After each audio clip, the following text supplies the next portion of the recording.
everybody to Corrections. We're back. We took a week off. We did not do Corrections last week. We instead did a Spectacular, which was a celebration of the first 50 episodes of Corrections. So last week was not technically a Corrections. It was a Spectacular. If you missed it, it's available to stream on Peacock. Although I've been told by some people inside the Peacock infrastructure that if you go, it will be a little buggy right now because so many people are logging on to watch the Spectacular. They weren't prepared for the onslaught. It is, not gonna lie, it's a little bit hard to do a regular Corrections after a Spectacular. Bit of a hangover. And look, sometimes a hangover is fun, and sometimes it's Hangover Part 3.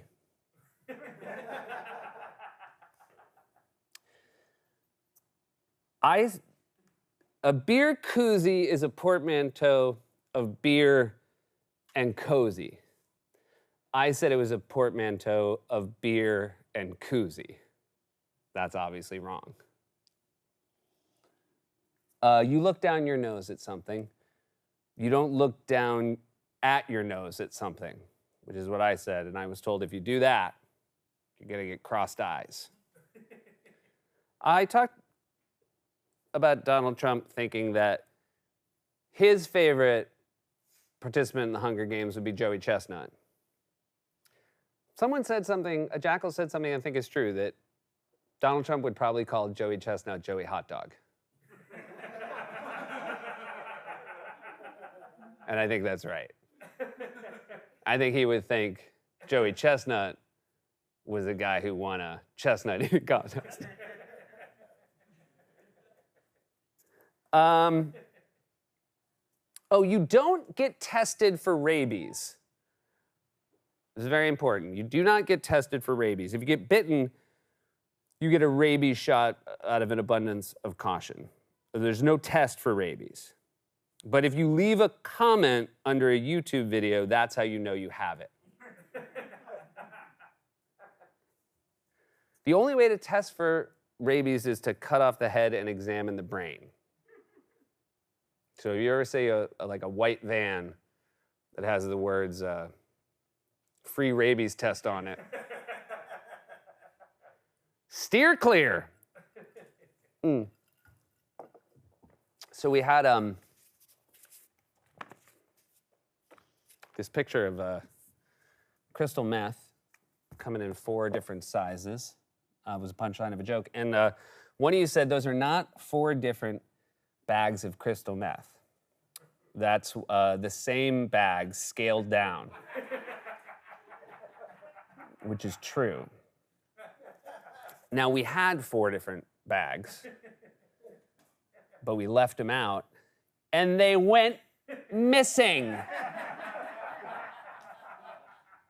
They went missing. And so then I put up a note for the crew that said, put them back where they were, and nobody's gonna get in trouble. And then the crew left a note and said, we forget what they look like. So I put out 4 more bags, and they went missing.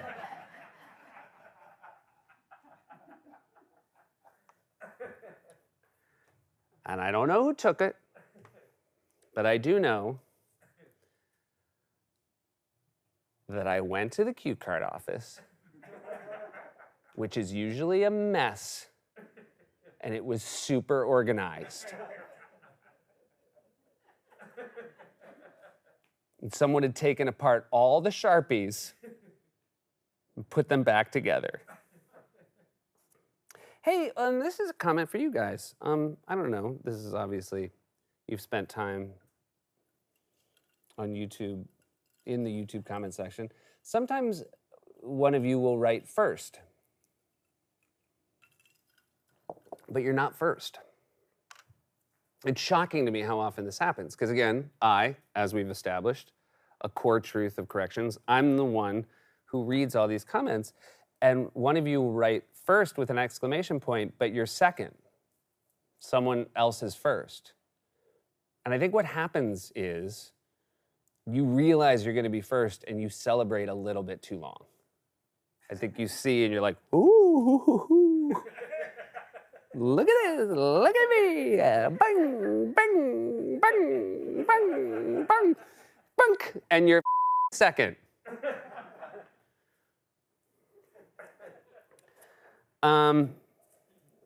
We talked about how Brian Kilmeade said the worst part of Donald Trump's presidency was the 2 months between the election and the insurrection. But the problem was we said 3 months. And it was pointed out it's actually only 2 months between the election and the insurrection. Ian wrote that joke, and I know what he did. He thought November, December, January, 3 months. I know what he didn't do, which was check his work.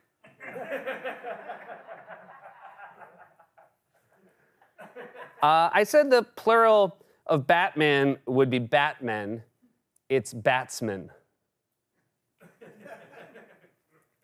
We had, man, oh man, did we have some, we had some really nice cameos in the Spectacular. We had a lot of friends of the show who, you know, we reached out. They sent in videos. It was really fun to show you.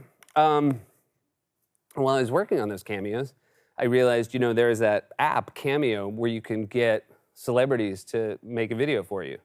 And I'm not going to say who, but there was a former mayor who was on Cameo. And I felt pretty confident I could trick that mayor into making a video for the Spectacular. And what I would do is write this former mayor, I'm not going to say who, and I would say, hey, former mayor, insert name there, man, those jackals in the press sure give you a hard time. I got a lot of jackals giving me trouble at work. Would you record a video saying your name and saying, don't let the jackals get you down? And I would trick that former mayor into participating in the Spectacular. But unfortunately, that former mayor, I think he might be, and again, I'm not going to name names, I think he might be in some legal trouble. He's currently not making cameos. So that was a lost opportunity. And I know some of you might be thinking, I wish you hadn't said anything. Now you won't be able to do it. Oh, I think I can still trick him. Or her.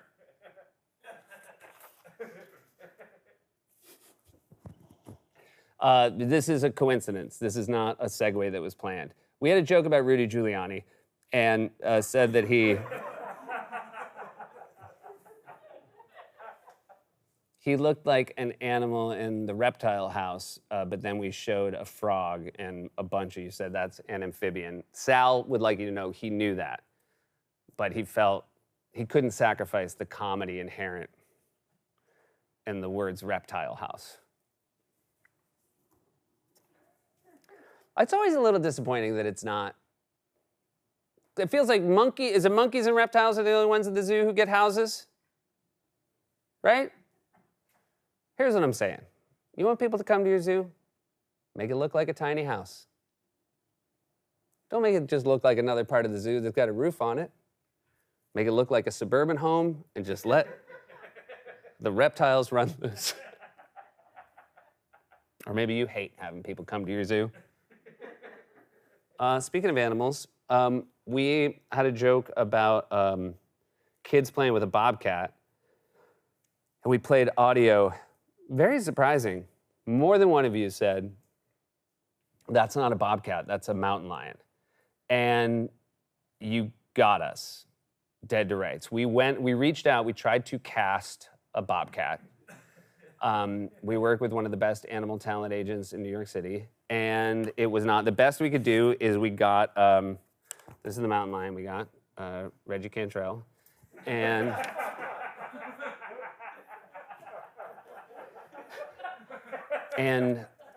so we have this Reggie, and if you can see, though, the reason I don't know if we'll be able to pop in on this, but we have his acting resume right here.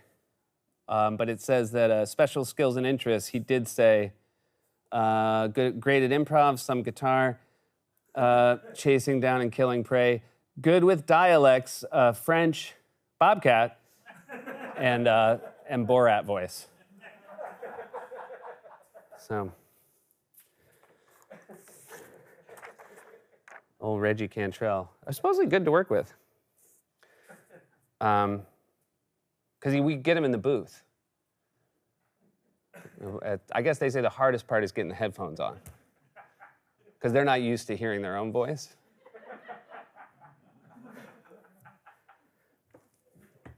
But I called up the audio guy today, and I was like, how was Reggie? And he's in the hospital. Talked about having one, it's like the lifeguard had one Wordle guess left, and then we put this up, and everybody's like, that's not his last guess, and also the letters above aren't right, and this is bad Wordle, and why guys, so anyway. So I went down to graphics, and I'm like, guys, what's up? Do you not play Wordle? And they were like, no. And I was like, why not? And they're like, everyone who plays it is an insufferable dork. And it was like, I play it. And then and again, I don't like to be the guy who does this. They work for me.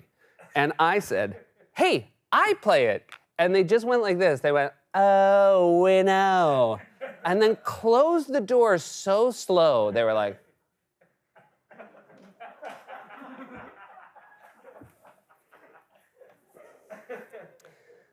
everybody was upset that Sandberg was not in the spectacular. Here's the thing. I don't know if he's going to answer, and I wanted the spectacular. I wanted a semblance of control, and I feel like it's ha-ha funny when he doesn't answer when we're doing a corrections, but a corrections is not a spectacular. We've established they're two very different things, and like for big moments, you don't want to risk the person not being there, you know? If they called up to Neil Armstrong after the moon landing, they're like, we've got the president, would like to say hello. And they're like, oh, we'd love to talk to the president. And then you just heard like,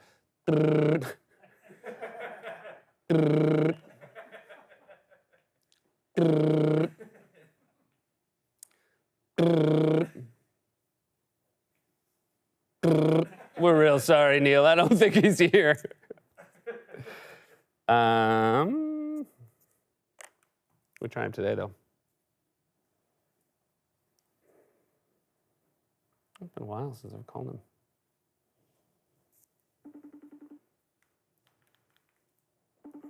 He probably doesn't even know it was a spectacular or how many episodes we've even done.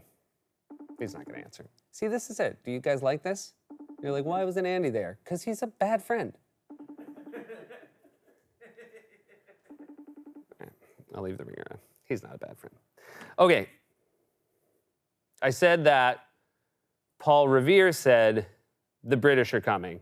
He did not say that. At the time, everybody considered themselves British. That would not have been a helpful thing to say. That would have been like the dogs asking who let the dogs out. But he probably said the regulars are coming, which is, the regulars are coming. The regulars are coming, the regulars, that's awful. But I guess that's what he said. Also, I mentioned the poem by Henry Wadsworth Longfellow, and a couple of you said, it's Wordsworth. It's not Wordsworth, it's Wadsworth.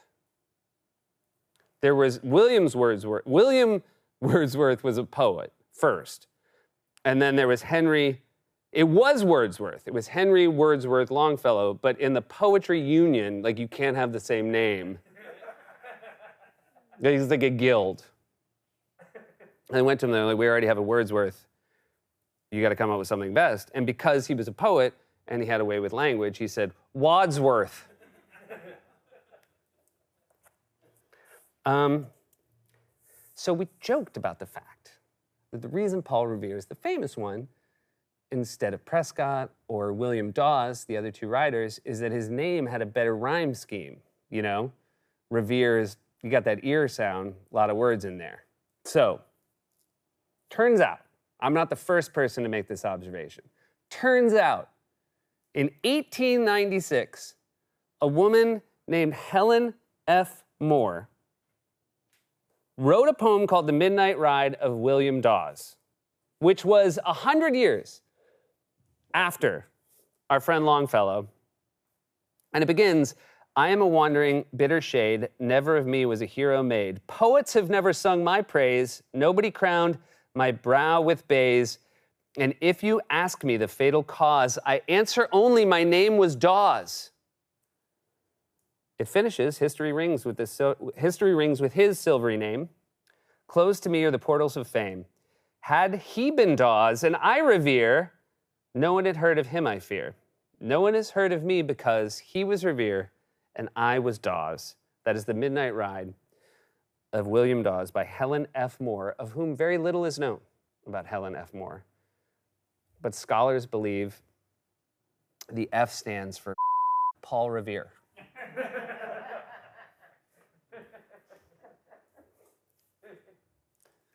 I'm sorry.